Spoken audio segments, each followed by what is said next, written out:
Hello friends, Rukmini academy पुणेमध्ये आपलं स्वागत आहे.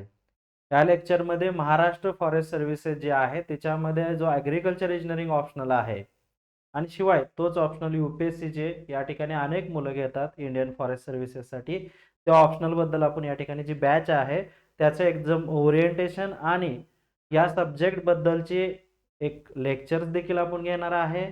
प्लस हा सब्जेक्ट नेमका काय आहे ते समजावून घेणार आहे. ओके. तर ॲग्रिकल्चर इंजिनिअरिंग हा वास्तविक बघितला तर जे केवढे ऑप्शनल असतील त्या ऑप्शनलमध्ये सर्वात तसा विचार केला तर कन्सेप्च्युअल आणि सोपा ऑप्शनल आहे. याचं कारण आहे की याच्यामध्ये रट्टा कमी मारावा लागतो. एकदा तुमच्या कन्सेप्ट परफेक्ट झाल्या, तुमचं बेसिक परफेक्ट झालं तर तुम्ही लिहू शकता याच्यामध्ये. It is an blend of agriculture, त्यानंतर मेकॅनिकल इंजिनिअरिंगचा जो IC इंजिन सारखा भाग असेल किंवा जे आपल्या आजूबाजूच्या गोष्टीचं आहे याचं मिश्रण असलेला हा विषय आहे. या विषयामध्ये तुम्हाला एक्झाम्पल देखील दिसतील, म्हणजे प्रॉब्लेम्स दिसतील, परंतु जर प्रॉब्लेमकडे बघितलं तर ते मोठे दिसतात, म्हणजे ज्याला आपण म्हणतो क्वेश्चन्स प्रॉब्लेमवर आधारित. परंतु ते प्रॉब्लेम सोडवल्यानंतर अतिशय सोपे आणि एक फॉर्म्युला बेस्ड आहे ज्याच्यामध्ये खूप डायव्हर्सिटी नाही.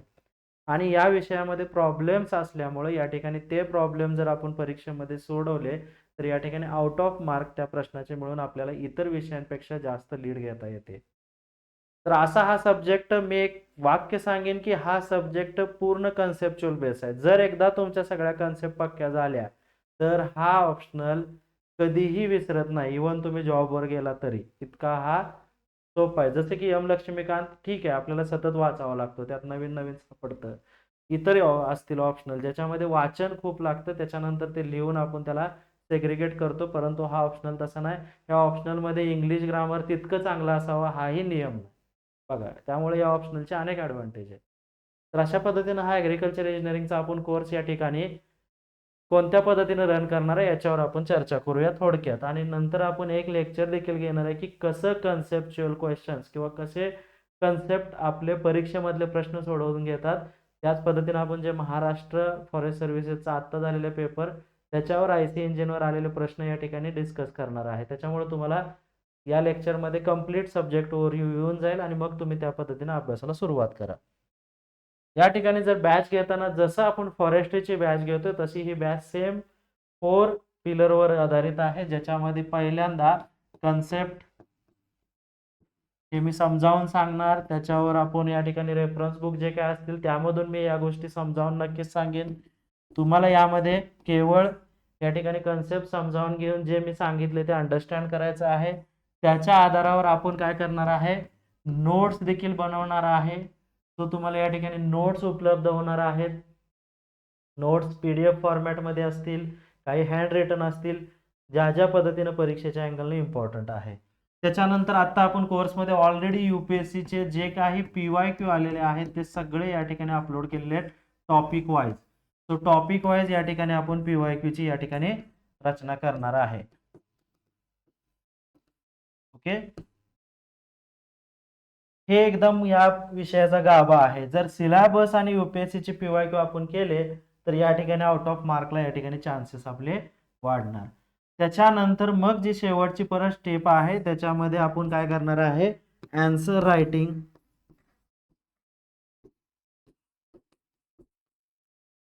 आन्सर रायटिंग आणि या सगळ्यांचं आउटपुट म्हणजे मी म्हणल्याप्रमाणे कशात होणार आहे, रिझल्टमध्ये रूपांतर होणार आहे. तर अशा पद्धतीने ही बॅच आहे. आता एक लक्षात घ्यायचं की ऑब्जेक्टिव्ह प्रमाणे धावत धावत बॅचेस करायची सवय सोडून द्या. हा ऑप्शनल आहे, टाइमपास नाही. आणि दुसरं म्हणजे 2 ऑप्शनल केल्यानंतर आपल्याला एक गॅजेटेड पोस्ट या ठिकाणी सिक्युरिटी याचं भान असू द्या. जसं की ऑब्जेक्टिव्ह प्रमाणे 6-6 विषय आणि परत मराठी इंग्रजीचा एक वेगळाच त्रास, परत रिटर्न एक ऐन टायमाला मराठी इंग्रजी होणार नाही, असं कोणतंही या ठिकाणी झंझट नाही. एकदा कन्सेप्ट समजले की ऑप्शनल अतिशय सोपे येते. तर या ठिकाणी या पद्धतीवर जाणार आहे. हे जी सायकल आहे ती पॅरलल चालणार. म्हणजे कन्सेप्ट समजल्यानंतर आपण त्याच्या नोट्सही प्रोव्हाइड करणार. त्याचसोबत टॉपिक संपल्यानंतर किंवा एखादा पॉईंट संपल्यानंतर UPSCचे आलेले प्रश्न असतील किंवा MPSCचे आत्ता आलेले प्रश्न हे आपण डिस्कस करणार. त्याचं उत्तर मला तुमच्याकडून लिहून अपेक्षित आहे आणि त्या उत्तरावर रिमार्क मी देणार आणि त्या पद्धतीने आपल्याला प्रत्येक टप्पा या ठिकाणी परीक्षेचा गाठायचा. तर या पद्धतीने ही बॅच आपली रन होणार आहे, हे लक्षात ठेवा. याच्यामध्ये कोणताही तुमच्याकडून टू वे रिस्पॉन्स म्हणजे दोन्ही तुमच्याकडूनही चांगला रिस्पॉन्स पाहिजे, आपल्याला रिझल्टच आणायचा आहे, टाइमपास करत बसायचं नाही. त्यामुळे कंटिन्यू जेवढं आपल्याला या ठिकाणी अभ्यासात राहता येईल तेवढं राहावं. मग याकरता आता बॅचमध्ये आपण काय केलेलं आहे की काही डेमो लेक्चर्स या ठिकाणी ठेवलेले आहे, हे देखील डेमोमध्ये जाईल. काही अजून डेमो लेक्चर्स ठेवलेले आहेत, डेमो लेक्चर बघूनच या ठिकाणी बॅच तुम्ही परचेस करायची आहे, कारण तुम्हाला शेवट पैसा मोजायचा या ठिकाणी. दुसऱ्या बॅचमध्ये कोणताही टाइमपास इन्स्पिरेशनल लेक्चर दिलं जाणार नाही. मी जसं म्हणतो की स्टडी हेच आपलं इन्स्पिरेशन असतं, अभ्यास पूर्ण असल्यावर इन्स्पिरेशनची गरज नाही. बाकी कोणताही या ठिकाणी किरकिर कालवा चालणार नाही, करत बसणार नाही, सोम्या आला का गोम्या आला का कमेंट वगैरे काही नाही. Exam and only exam. Okay. त्याच्यानंतर बॅचची वैशिष्ट्य वगैरे तुम्ही बघितलीच असतील पोस्टरवर. आपण ऑन फील्ड व्हिडिओ देखील घेतलेले आहेत, ते तुम्ही प्रत्यक्ष बघू शकता. ज्यावेळेस आपण प्रत्यक्ष एखादी गोष्ट बघतो तेव्हा ती इझी टू अंडरस्टँड असते, आपल्याला समजतं. सो यानंतर आता आपण काय करूया की एक तुम्हाला कसं कन्सेप्च्युअल गोष्टी ज्यावेळेस आपल्या परफेक्ट असतात आणि मग त्या उत्तर लिहिण्यामध्ये कशा सोप्या पद्धतीने कन्वर्ट होतात त्यासाठी हे लेक्चर घेत आहे. सो हे लेक्चर आयसी इंजिनचं आहे, इंट्रोडक्शन ऑफ आयसी इंजिन, जे की पुढे जाऊन आपल्याला हेच लेक्चर परत बघायचे, त्यामुळे आत्ताच लक्षपूर्वक बघा. ओके.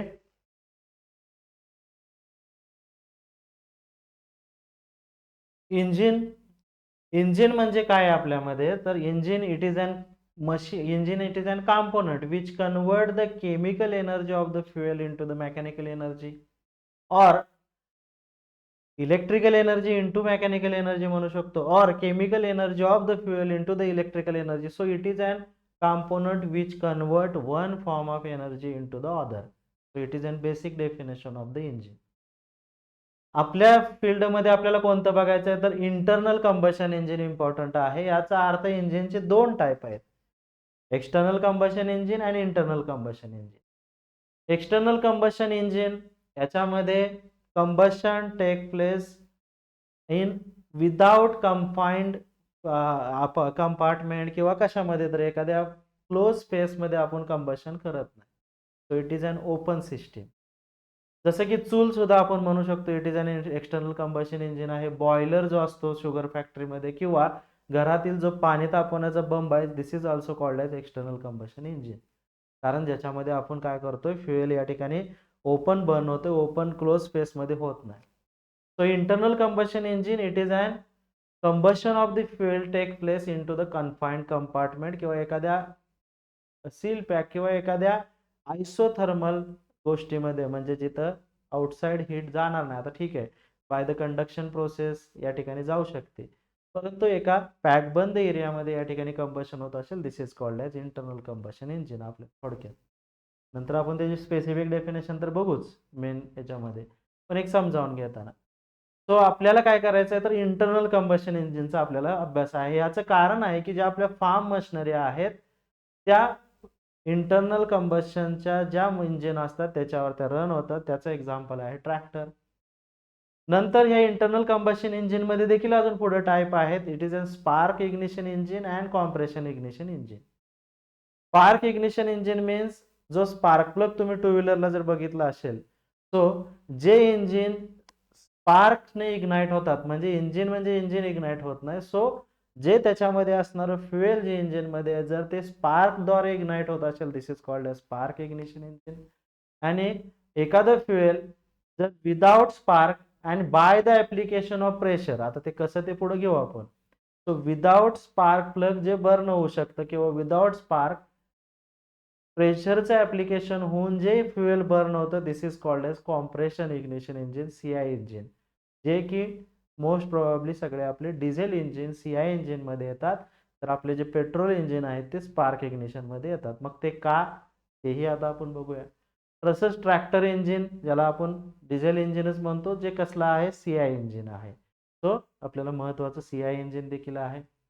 त्याच्यानंतर इंजिन मध्ये अजून एक प्रकार आहे टू स्ट्रोक आणि फोर स्ट्रोक. आता सध्या टू स्ट्रोक व्हेकल्स आपल्याला दिसत नाही, पण जर पूर्वीच्या आपण यामाहा किंवा राजदूत वगैरे जुन्या गाड्या बघितल्या तर टू स्ट्रोक इंजिन आहेत. आणि आता जे आपण व्हेकल्स बघतो, this is called as maximum four stroke. याचा अर्थ पूर्वी फोर स्ट्रोक नव्हतं ना, हे दोन्ही अस्तित्वात आहेत, परंतु भारत स्टेज जे आपले नॉर्म्स आहेत पोल्युशन, या पोल्युशन नॉर्मला टू स्ट्रोक इंजिन हे फुलफिल करत नाही, टू स्ट्रोक मधून इमिशन गॅसेस जास्त बाहेर पडतात, म्हणून टू स्ट्रोकवर या ठिकाणी बंदी आहे. तर अशा पद्धतीने मग हे टू स्ट्रोक फोर स्ट्रोक नेमकं काय असतं? हे स्ट्रोक्स मीन्स व्हॉट? हे चाकं वगैरे नाही. काही जण जर टू स्ट्रोकला टू व्हीलर म्हणतील, फोर स्ट्रोकला फोर व्हीलर, असं नाही. टू स्ट्रोक फोर स्ट्रोक हे त्याच्यामध्ये असणारं जे पॉवर स्ट्रोक किंवा आणि त्या पॉवर स्ट्रोकच्या आधारावर किती डिग्री फ्लायव्हील मूव्ह होतं, फ्लायव्हील म्हणून एक कॉम्पोनंट आहे इंजिनचा, त्याच्यावर ठरतं. ओके. तर आधी आपण काय करूया आता टप्प्याटप्प्याने, की what is mean by AC engine आणि त्याचे कॉम्पोनंट कोणते आहेत ते बघूया. त्याच्यानंतर आपण spark ignition and compression ignition engine बघायचं आणि त्याच्यानंतर टू स्ट्रोक फोर स्ट्रोक बघायचं. आणि लास्ट स्टेप आपण काय करायचं, जे MPSC चे आत्ता आलेले PYQ आहेत ते बघायचं. ओके. आता आपण असं नाही करणार की आधी PYQच बघितलेत आणि मग त्याच्या पद्धतीने उत्तराला जायचं, नाही. मी तुम्हाला आधी कन्सेप्ट परफेक्ट करणार आहे आणि मगच आपण PYQ सोडवायला घ्यायचं. ओके. त्यामुळे हे लेक्चर काळजीपूर्वक ऐकायचं. ओके. आता यामध्ये बघा, आपण एक इंजिनचं काय जर बघितलं थोडक्यात, तर इंजिन याच्यामध्ये एक रेसिप्रोकेटिंग कॉम्पोनंट असतो, म्हणजे वर खाली मूव्ह होणारी मोशन असते.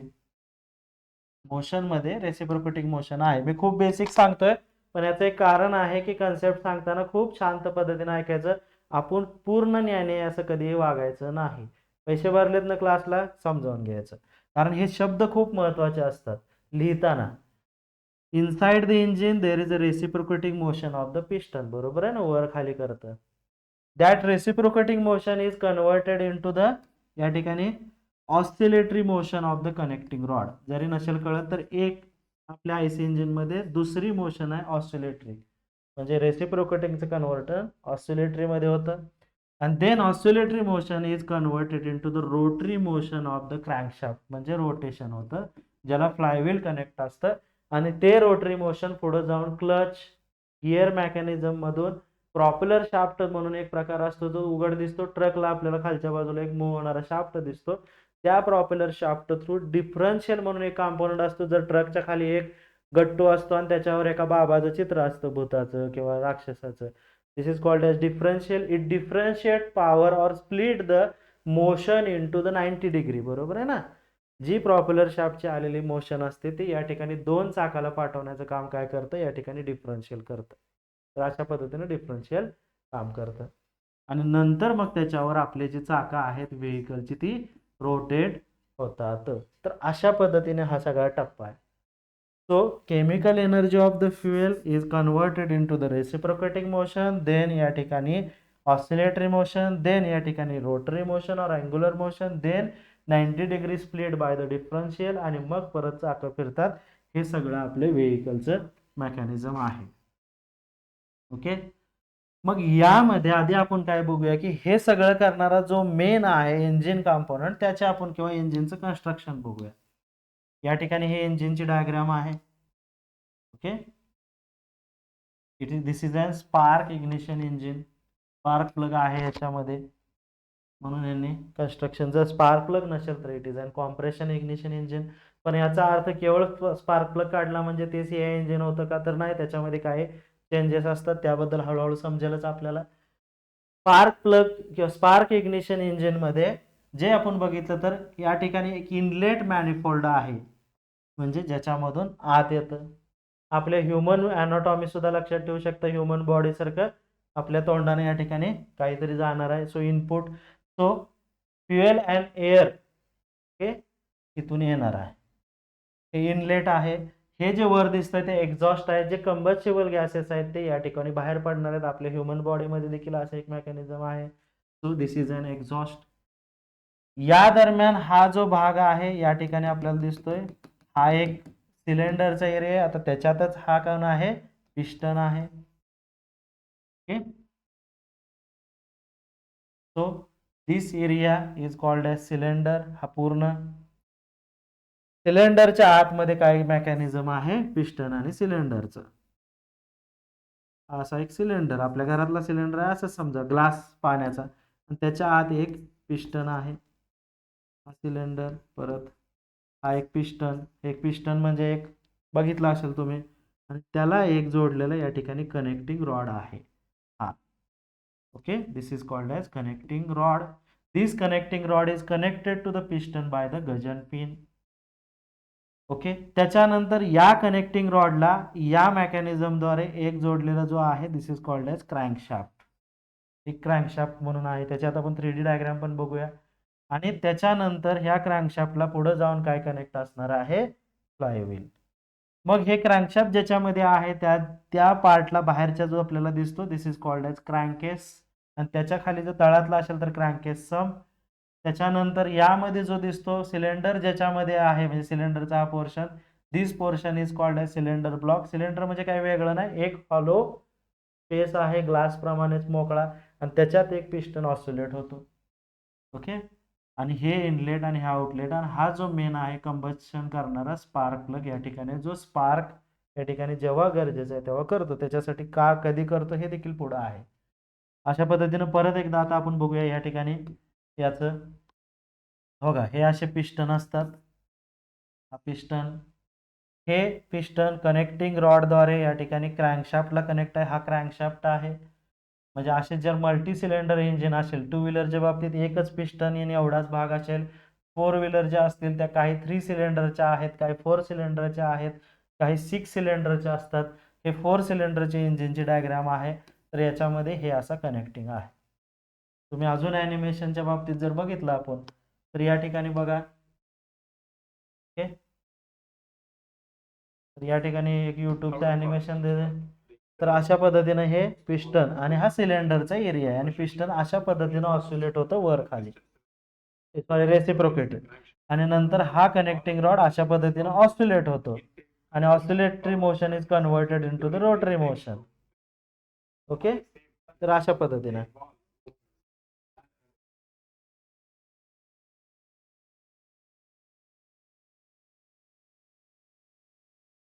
ओके.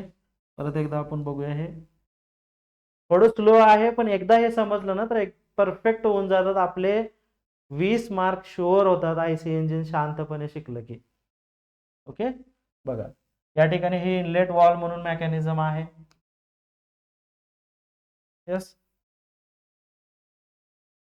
हे बघा वॉल असे वर खाली होताना दिसत आहेत. तुम्ही युट्यूबवर ते बघू शकता अजून. ओके. जास्त हे नको मोठं एक्सपांड व्हायला. त्यानंतर ही तर एक एक्झॉस्ट वॉल आहेत वर खाली होणारे, हे इनलेट हे आउटलेट. ओके. हे चार्ज आत आलेला आहे तो या पिस्टननं कॉम्प्रेस केला वर जाऊन. त्याच वेळी कॉम्प्रेशन नंतर पुढे या ठिकाणी स्पार्क होणार. बघा स्पार्क झाला. स्पार्क झाल्यानंतर जो स्पार्कमुळे जे एक्सप्लोजन झालं किंवा पॉवर जनरेट झाली त्याच्यामुळं पिस्टनची डाऊनवर्ड मुवमेंट झाली. पिस्टनच्या डाऊनवर्ड मुवमेंट नंतर काय झालं, खाली मोशन गेली. परत पिस्टन काय खाली निघून जाणार नाही, तो वर येणार आहे कारण हे मुवमेंटला हाच रिस्ट्रेन आहे आणि त्यावेळेस एक्झॉस्ट गॅसेस बाहेर जातात. अशा पद्धतीने हे वॉल मेकॅनिझम आहे. खाली चेन असते ते ठीक आहे, ते अजून इन डिटेलमध्ये आपल्याला कळेलच. अजून एकदा डायग्राम बघून घ्या वाटलंच तर समजेल. काय हळूहळू खूप सोपं आहे. काही ऑलरेडी मेकॅनिकल इंजिनिअरिंगवाले असतील त्यांच्यासाठी हे बोर होत असेल, परंतु हे इतरही ब्रँचचे विद्यार्थी असल्यामुळे इम्पॉर्टंट आहे. तर अशा पद्धतीनं आता हे ॲनिमेशन बघितल्यानंतर आता आपण आधी परत एकदा याचे कॉम्पोनंट समजावून घेऊया. ओके. हे कॉम्पोनंट घेतले तर आता प्रत्येक कॉम्पोनंट बद्दल या ठिकाणी माहिती घेऊया आपण. पहिल्यांदा सिलेंडर ब्लॉक. सिलेंडर ब्लॉक म्हणजे हा एक प्रकारे ग्लास आपला फक्त, आणि ती ग्लासची जी वरची फ्रेम आहे त्याला सिलेंडर ब्लॉक सारखं हे मोकळं आत काय वेगळं. सिलेंडर म्हणजे काय नाहीये, पोकळी आहे. So cylinder block is the main supporting structure or the various component. बरोबर आहे ना, ह्यालाच सगळ्या गोष्टी अटॅच आहेत. सिलेंडर ब्लॉकलाच इनलेट वॉल अटॅच आहे, आउटलेट वॉल अटॅच आहे, स्पार्क प्लग अटॅच आहे, पिस्टन त्याच्यामध्ये आहे. तर so it is an main supporting component of the engine असं म्हणू शकतो. Cylinder is a multi cylinder. Engine मध्ये अनेक सिलेंडर असतील आणि एका सिलेंडर असेल तर सिंगल सिलेंडर असेल अशा पद्धतीने ह्याच्यात दिलेलं आहे. ते डिटेलमध्ये आत्ता नको आपल्याला, फक्त आपल्याला समजावून घ्यायचं आहे. नंतर ह्या सिलेंडर ब्लॉकच्या बाजूनं एक जॅकेट म्हणजे अजून एक केसिंग असतं. म्हणजे ग्लास आहे छोटा, असं इमॅजिन करा एक ग्लास आहे, हा ग्लासच आहे. ह्या ग्लासवर ह्याच्यापेक्षा थोड्याशा मोठ्या साईजचा एक ग्लास टाका घरामध्ये असाल तर, आणि एक मध्ये गॅप तयार राहील आणि असं समजा की हे एकमेकाला अटॅच आहे. आता मध्ये काय आहे, पोकळी आहे. So this outer casing cylinder ब्लॉकला, आणि याच्यामध्ये काय असतं तर या ठिकाणी कूलंट असतं किंवा आपलं वॉटर म्हणू शकतो, वॉटर देखील सर्क्युलेट होतं, जे कूलिंगचं काम करतं ह्या सिस्टीमला जेव्हा ती ऑपरेट होते. कळलं? अशा पद्धतीने. तर त्याने काय म्हणलेलं आहे, सो सिलेंडर वॉटर जॅकेट असतं या ठिकाणी. ओके, कुठे गेलं, जॅकेट. ओके, वॉटर जॅकेट आणि provide for the water cooling, किंवा दुसरं मग कूलिंग या ठिकाणी काही वॉटर कूल्ड नसतात, म्हणजे आपले 2 स्ट्रोक हे वॉटर कूल्ड नसतात. 2 व्हीलरला तुम्ही कुठं बघितलं का पाणी टाकताना, किंवा कार्बोरेटर सारखं 4 व्हीलर सारखं तर नाही. तर त्याच्यावर फिन्स असतात. फिन्स मीन्स व्हॉट, त्याच्यावर जे तुम्हाला दिसतात ना पट्ट्या पट्ट्या चाकू सारे, म्हणजे प्रोट्रूड पार्ट्स काढलेले असतात, दिस इज कॉल्ड एज फिन्स. म्हणजे ते कसं आहे, एअर कूल्ड आहे. म्हणजे 2 व्हीलर हे एअर कूल्ड आपल्याला दिसतील. काही ज्या महागातल्या 2 व्हीलर आहेत त्या कूलंट वापरलेल्या दिसतील तुम्हाला. आणि काही ट्रॅक्टर देखील एअर कूल्ड आहेत. सो इंजिन एअर कूल्ड आणि वॉटर कूल्ड किंवा कूलंट सारखे असू शकतात, हे देखील आपल्याला समजलं. 2 व्हीलर म्हणलं की आपल्याजवळ असणारी एअर कूल्ड आहे. 4 व्हीलर जर असतील तर त्या वॉटर कूल्ड आहेत किंवा कूलंटवाले आहेत, हे लक्षात ठेवा. ओके, तर अशा पद्धतीने त्याची रचना असते. नंतर सिलेंडर ब्लॉक, नंतर सिलेंडर ब्लॉकमध्ये अजून तुम्ही लिहू शकता piston reciprocate inside the cylinder block, असं देखील लिहू शकता. मी नोट्स ह्याच्या मायक्रो करून देईनच, हे आता तुम्हाला समजायला मी एक रेफरन्स बुक मधून घेतलेला कागद आहे. त्यानंतर येतो सिलेंडर. ओके, मग जो सिलेंडर ब्लॉक मध्ये जो स्पेस आहे, this is called as cylinder. असं काही वेगळं त्याच्यामध्ये नाही, फक्त एक काय असतं की लाइनिंग असतं, म्हणजे आपलं ग्लास सारखं एक स्ट्रक्चर असतं, म्हणजे त्याला फक्त ढकलायचं लाइनिंग टाइप मध्ये. दिस इज कॉल्ड एज सिलेंडर. आत्ता मेन कंपोनंट सिलेंडरच्या आतले सुरू झाले, त्यातला पहिला कंपोनंट आहे पिस्टन. पिस्टन हा एक अशा पद्धतीनं ब्लॉक असतो गोल स्वरूपातला एक, जो त्या सिलेंडर मध्ये वर खाली रेसिप्रोकेट होतो, जे मगाशी आपण ॲनिमेशन मध्ये बघितलं. Piston it is an cylindrical component. आता त्याचाही आकार सिलेंडर सारखाच असणार आहे, कारण त्याच्यात रेसिप्रोकेट होतो म्हणल्यावर. Fitted into the cylinder forming the moving boundary of the combustion system. हे सिलेंडर हा कंबशन सिस्टीमचा एक बाउंड्री आहे, त्याच्यामध्ये पिस्टन वर खाली रेसिप्रोकेट होतोय. पिस्टनला पिस्टन रिंग देखील असतात. मी प्रत्यक्ष देखील पिस्टन या ठिकाणी आयसी इंजिन शिकवताना आणीन तुम्हाला दाखवायला, म्हणजे अजून तुम्हाला समजेल. म्हणजे या पिस्टनवर जो आपला पिस्टन असतो, त्या पिस्टनवर या ठिकाणी सपोज हा पिस्टन आहे, त्या पिस्टनवर रिंग्स देखील असतात. कारण कशासाठी, to avoid the direct friction between piston and cylinder. मग काय होणार आहे, वर खाली मोशन होताना ज्या पिस्टनच्या रिंग असतात, त्या रिंग ऍक्च्युअली फ्रिक्शन तयार करतात. आणि उद्या पुढे जाऊन जेव्हा फ्रिक्शनमुळे या रिंग झिजतात, तेव्हा आपण काय बदलणार, फक्त रिंग बदलणार, पिस्टन बदलायची गरज नाही. सो त्याच्यामुळे फ्रिक्शन देखील कमी होतं आणि आपले या ठिकाणी मेंटेनन्स कॉस्ट देखील कमी होतो. आणि फ्रिक्शन कमी झाल्यामुळे काय होतं की पॉवर जनरेशन जास्त राहते, अदरवाईज फ्रिक्शनल लॉसेस वाढतात. ओके, त्याच्यानंतर पिस्टन नंतर येतो कंबशन चेंबर. म्हणजे काय, तोच परत सिलेंडरचा हा जो भाग आहे, ऍक्च्युली मी याला सिलेंडर आपण म्हणायचं आहे आता. आणि यामध्ये जो पोकळ भाग राहतो हा, this is called as combustion chamber, ज्याच्यामध्ये कंबशन घडतं. So combustion takes place. Okay, अशा ठिकाणी. तर हा झाला combustion chamber. Then after combustion chamber, inlet manifold, ज्याला आपण मी मगाशी म्हटलं होतं की ज्याच्यामधून air and fuel mixture enter होतं in case of a spark ignition engine. Okay, याला इनटेक मॅनिफोल्ड म्हणायचं. This is called as outlet, किंवा या ठिकाणी आउटलेट मॅनिफोल्ड. तर याच्यामध्ये काय आहे की जर एसआय इंजिन असेल किंवा पेट्रोलवर इंजिन असेल, तर तुम्ही 2 व्हीलरला या ठिकाणी कार्बोरेटर म्हणून सिस्टीम बघितली असेल, ज्याच्यामध्ये एअर अँड फ्युएल मिक्स होऊन या ठिकाणी इंजिनला सप्लाय केलं जातं. म्हणजे असं काहीतरी आहे एसआय इंजिन मध्ये की त्या ठिकाणी केवळ पेट्रोल जात नाही, तर पेट्रोल आणि एअर जाते. हे तर तुम्ही डोक्यात ठेवलं आता, कारण इथं एअर आणि फ्युएल लिहिलेलं आहे. ओके, पण डिझेल इंजिन मध्ये केवळ डिझेल जातं. आता ते का, ते हळूहळू समजेल. काही प्रश्न पडत राहतील, समजावून घ्या. देन इनलेट मॅनिफोल्ड, त्याचप्रमाणे आउटलेट मॅनिफोल्ड झालं, किंवा त्याला एक्झॉस्ट मॅनिफोल्ड म्हणतात. Inlet manifold, it is a manifold from which air and fuel enters into the engine किंवा सिलेंडर किंवा कंबशन चेंबर म्हणा, एकदम आणखीन perfect, inside the combustion chamber. Exhaust manifold, it is an manifold किंवा pipe from which the exhaust gases किंवा after completion of burning जे exhaust gases आहेत ते एक्झिट होतात तिथून, जिथं आपला पुढे जाऊन त्याला आपलं सायलेन्सर ज्याला ही गाडीचा म्हणतात, परंतु तो एक्झॉस्ट सिस्टीम असते ती जोडलेली असते. ओके. त्याच्यानंतर इनलेट आणि एक्झॉस्ट वॉल म्हणून असतात, जे आपण वॉल बघितले असतील असे वर खाली होतं ते स्प्रिंग लोडेड. ते जेव्हा इनलेट गरज आहे तेव्हा इनलेटचे वॉल ओपन होणार. वॉल ओपन होणार म्हणजे तो खाली दाबला जाणार, जो ओपनिंग होणार तिथून आत येणार. आणि एक्झॉस्टचा एक वॉल असतो, जेव्हा एक्झॉस्टच्या वेळी तो ओपन होतो. ओके. परत एकदा दाखवतो. हे वॉल्स आहेत या ठिकाणी, हे अशा पद्धतीने दाखवले त्याने हे वॉल डायग्राम मध्ये. जेव्हा आत येणार आहे तेव्हा हे खाली जातं, तेवढ्यापुरतं जेवढं तुमचं required amount of air fuel आहे ते आत आलं, परत ते क्लोज होतं. आणि जेव्हा एक्झॉस्ट आहे तेव्हा एक्झॉस्ट गॅसेस बाहेर टाकायला बर्निंग नंतर ते ओपन होतं आणि एक्झॉस्ट गॅसेस बाहेर जातात. कितीही स्लो होऊ द्या पण समजावून घ्या. ज्यांचं ऑलरेडी याच्यात चांगलं नॉलेज आहे त्यांनी ठीक आहे, त्यांचा निर्णय वेगळा, शिकायचं का नाही जास्त. स्पार्क प्लग वर जो स्पार्क आहे गाडीचा आपण काढू शकतो, तो स्पार्क प्लग आहे. तो स्पार्क प्लग काय करतो, it is an component to initiate the combustion process. Combustion process करण्यासाठी जो इनिशिएट करण्यासाठी जो लागतो तो स्पार्क आहे. एकदा जर स्पार्क त्याच्यामध्ये इग्नाइट झाला म्हणजे आपला लायटर गॅसचा, तशा पद्धतीने स्पार्क झाल्यानंतर सगळं फ्युएल आतलं एअर फ्युएल मिक्सचर बर्न होणार. Then connecting rod, it is an rod connected to the piston and या ठिकाणी क्रँकशाफ्ट. ओके. या ठिकाणी आपण बघितलं असेल वर एक मी दाखवलं होतं, कनेक्टिंग रॉड म्हणजे एक सिरका, तो आय सेक्शन असतो. म्हणजे आय म्हणजे आपला जो लाईटचा पोल आहे ना, तसं जर डिझाईन असेल, this is called as I section. बघा आय आकार आहे, जर तो क्रॉस सेक्शन कट केला त्याचा लाईटच्या डांबाचा, तर त्याचा क्रॉस सेक्शन असा असतो. आणि का असतो, तर हे एकदम स्ट्रेंथ असणारी सेक्शन आय सेक्शन, तो कनेक्टिंग रॉड तसा असतो.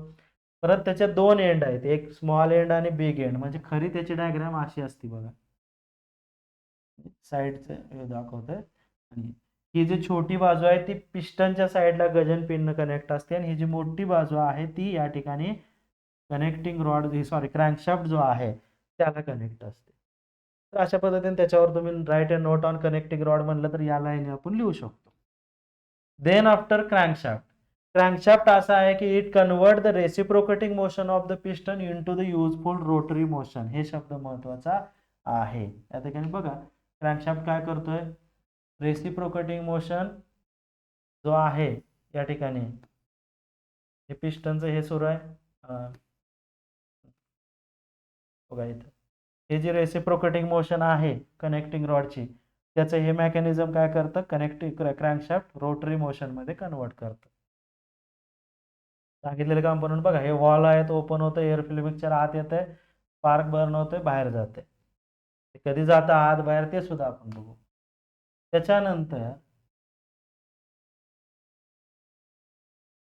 नेक्स्ट क्रँकशाफ्ट समजलं. त्यानंतर पिस्टन रिंग, मगाशी मी सांगितलेलं आहे already. Piston ring, piston rings means what, या पिस्टनवर तुम्हाला ह्या रिंग दिसत आहेत अशा.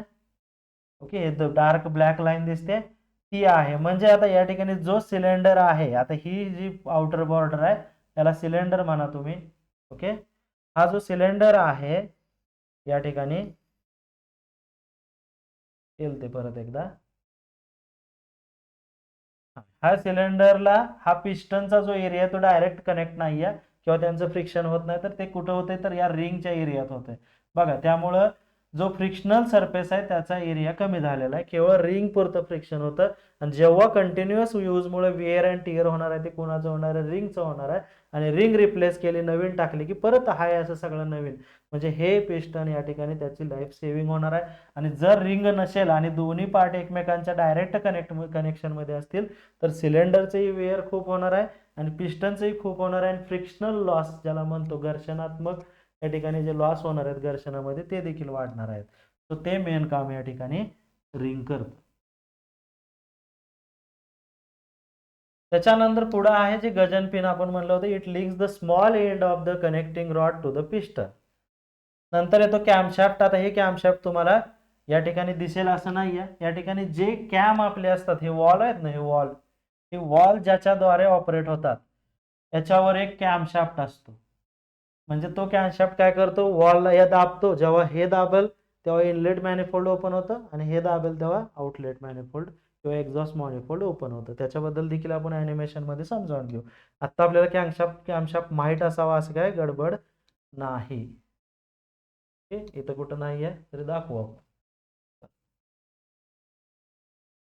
देन कॅम्स मग त्याच्यावरचा आहे. ठीक आहे. आता बघा, मेन आपल्याला ज्या परीक्षेच्या अँगल नाही आता ते सुरू झालेलं आहे. आता इंजिन आपण समजावून घेतलेलं आहे. आता इंजिन रिलेटेड ज्या काही डायमेन्शन्स आहेत त्याचा आपण अभ्यास करणार आहे आणि या डायमेन्शनच्या आधारावर आपल्याला प्रश्न येतात आणि एक्झाम्पल देखील येतात.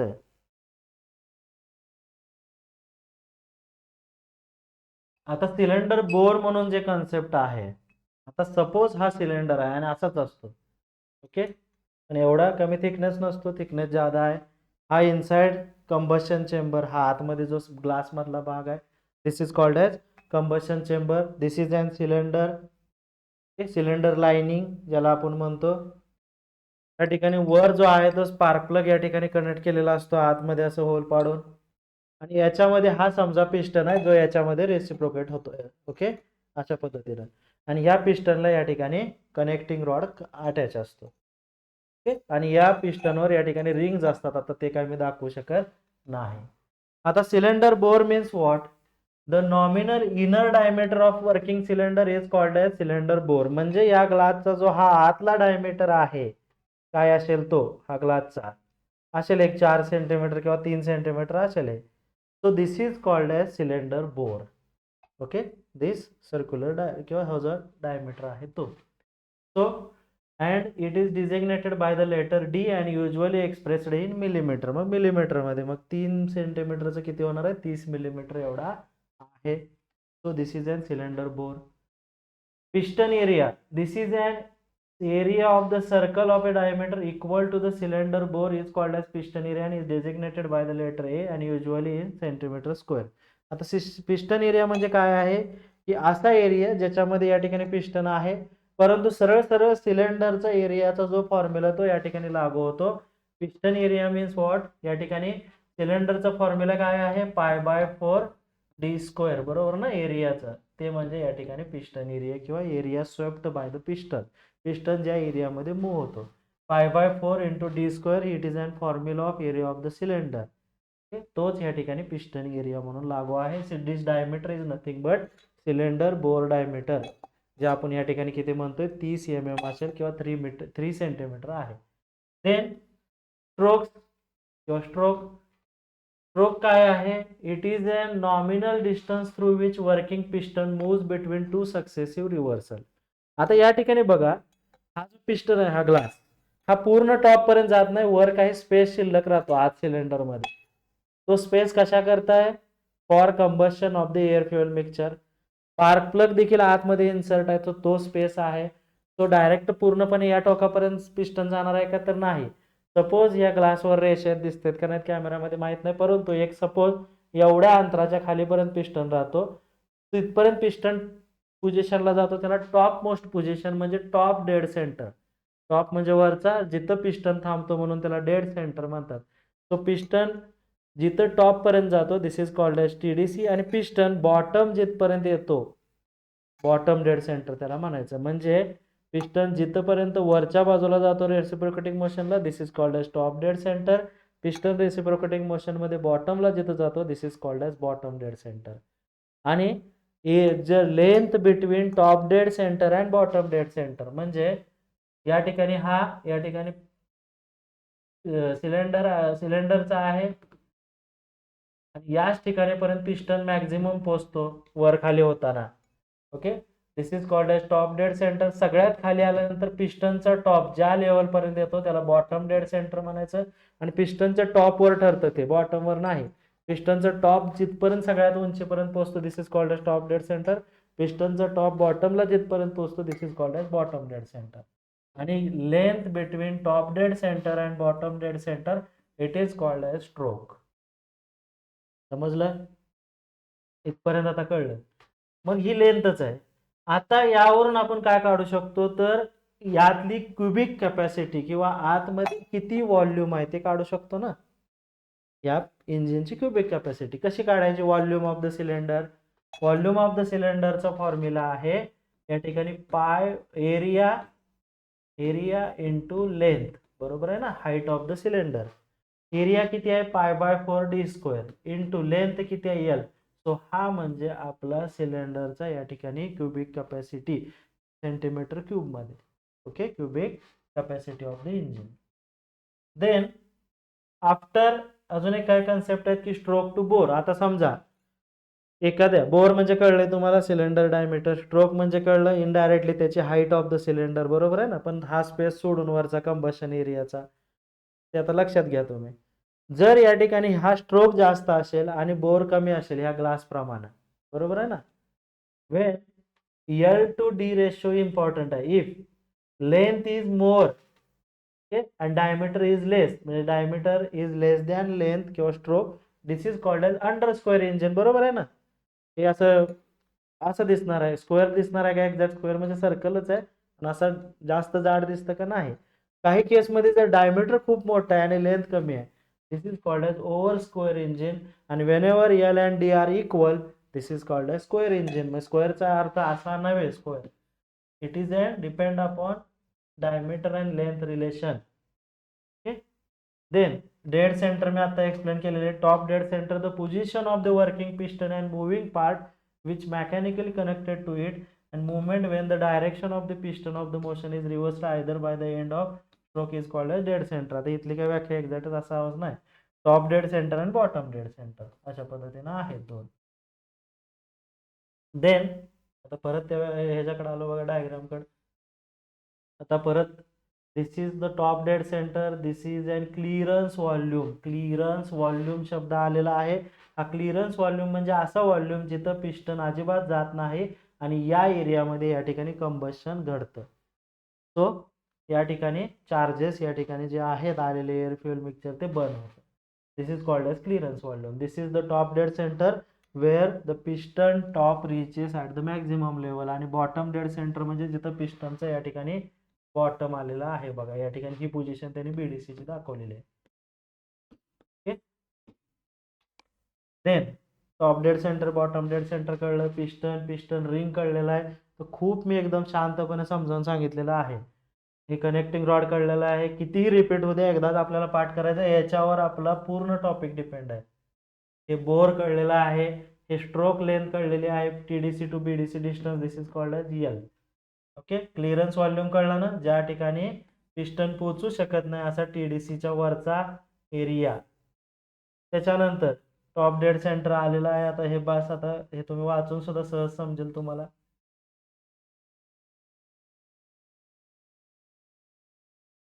आता येतो स्वेप्ट व्हॉल्यूमचं मगाशी सांगितलं डिस्प्लेसमेंट व्हॉल्यूम, ज्याला आपण म्हणतो cubic capacity of the engine, की किती सीसीचं इंजिन आहे हे जेव्हा आपण म्हणतो ते याच्यावर डिपेंड आहे. So cubic capacity of the engine किंवा swept volume of the engine, it is an area into the length. Area of what? Area of the cylinder, π/4 d². and जिथं top dead centre to bottom dead centre पिस्टनचे पोचतात हा area, आणि जिथपर्यंत या ठिकाणी stroke length म्हणजे TDC to BDC distance. Okay. याला आपण मल्टिप्लाय केलं, वर जगाशी म्हणलं होतं तसं. व्हॉल्यूम ऑफ द सिलेंडर, जसं की व्हॉल्यूम ऑफ द सिलेंडर पण कुठला, जिथं कंबशन चेंबर मधला आहे त्याला आपण म्हणू शकतो cubic capacity of that engine. Okay. जितकी जास्त cubic capacity of the engine असेल तितकं जास्त ते एअर फ्युएल मिक्सचर घेणार आणि तितकी जास्त इंजिनची पॉवर वाढणार. म्हणून जास्त सीसीचे इंजिन म्हणजे जास्त पॉवर. 100 सीसीची एखादी गाडी असेल तिच्यापेक्षा 150 सीसीची पॉवर जास्त आहे आणि त्यांच्याही पेक्षा जास्त 1000 सीसीच्या 4 व्हीलरचे आहे.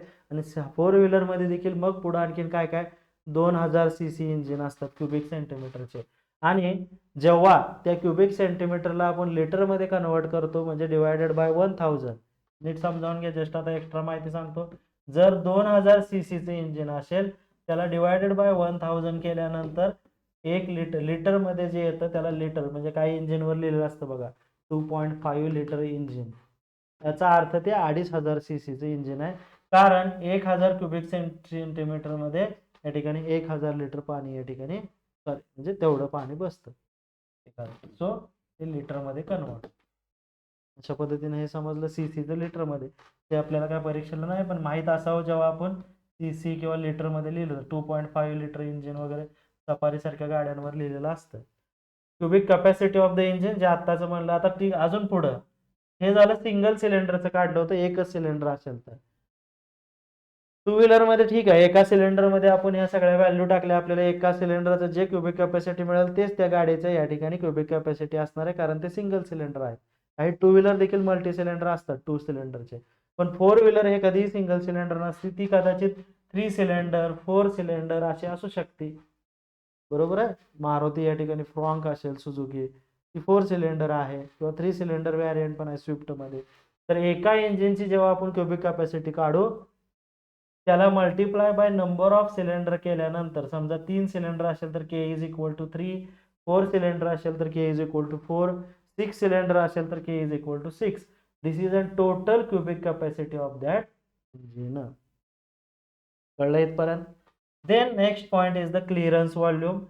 The nominal volume of the combustion chamber above the piston. मग सांगितलं ना आपण क्लिअरन्स व्हॉल्यूम म्हणजे जिथं पिस्टन पोहोचू शकत नाही, हा.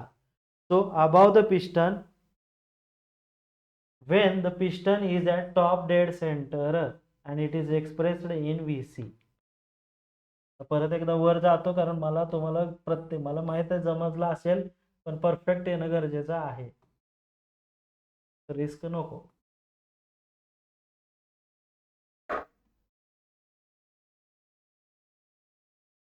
आता हा जो आपण काय बघितलं होतं, आपल्याला क्युबिक कॅपॅसिटी आता काढली आपण, आणि त्याच्यानंतर आपण बघत होतो या ठिकाणी क्लिअरन्स व्हॉल्यूम. आज मगाशी म्हणलं होतं क्लिअरन्स व्हॉल्यूम म्हणजे जिथं पिस्टन पोहोचत नाही, this is called as VC. Clearance volume लो सिम्बॉल काय वापरतात, व्हीसी, व्हॉल्यूमचं व्ही आणि क्लिअरन्सचं सी. आणि total volume of the cylinder म्हणजे या ठिकाणी पूर्ण क्लिअरन्स व्हॉल्यूम पण त्याच्यामध्ये येणार, आणि पिस्टन बॉटम डेडला जिथपर्यंत जातो तो सगळा येणार. This is called as total volume of the cylinder. So total volume consist of clearance volume as well as swept volume of the piston. Swept volume म्हणजे पिस्टन ज्याच्यामध्ये जेवढ्या एरिया ट्रॅव्हल करतो, this is called as swept volume. मग याच्यावर काय निघतं, तर याच्यावर निघतो इंजिनचा कॉम्प्रेशन रेशो, सीआर, जो आपल्यासाठी परीक्षेसाठी महत्वाचा आहे तो देखील. So compression ratio, it is an ratio between total volume of the cylinder divided by clearance volume. समजलं इथपर्यंत? Compression ratio means what, VC clearance volume plus या ठिकाणी टोटल व्हॉल्यूम. बरोबर आहे ना? सॉरी, स्वेप्ट व्हॉल्यूम जो आपला या ठिकाणी व्हीटी म्हणजे काय आहे की मी म्हणलं तर व्हीटी मध्ये क्लिअरन्स व्हॉल्यूम देखील येतात, आणि स्वेप्ट व्हॉल्यूम म्हणजे पिस्टन जिथं टीडीसी टू बीडीसी जातं ते देखील येतं. तर या ठिकाणी क्लिअरन्स व्हॉल्यूम फक्त एवढाच आहे. तर या ठिकाणी कॉम्प्रेशन रेशोचा अजून फॉर्म्युला कुठला आहे, व्हीएस अपॉन व्हीसी. ओके, थोडंसं लिगामेंट इंजुरीमुळे ते थोडंसं बसावं लागतं. 1 plus Vs upon Vc, it is called as clearance volume. So Vt upon Vc. समजलं? 10 कॉम्प्रेशन रेशो पाठ करा. ही पाठ म्हणजे या गोष्टी समजावून घ्या, मग आपल्याला पुढे अजून त्याचा उपयोग काय ते कळेल. तर हे सगळं कन्स्ट्रक्शन किंवा त्याच्यातले नॉमेनक्लेचर समजल्यानंतर आता आपण बघूया working principle of the engine, की इंजिन नेमकं कसं काम करतं. ओके, हे आता आपण पुढच्या लेक्चरमध्ये बघूया. यालाच लागून ते देखील आपलं या ठिकाणी ॲपमध्ये फ्री असणार आहे. याच्यानंतर मात्र जे लेक्चर असतील ते मात्र पेड असणार. ओके.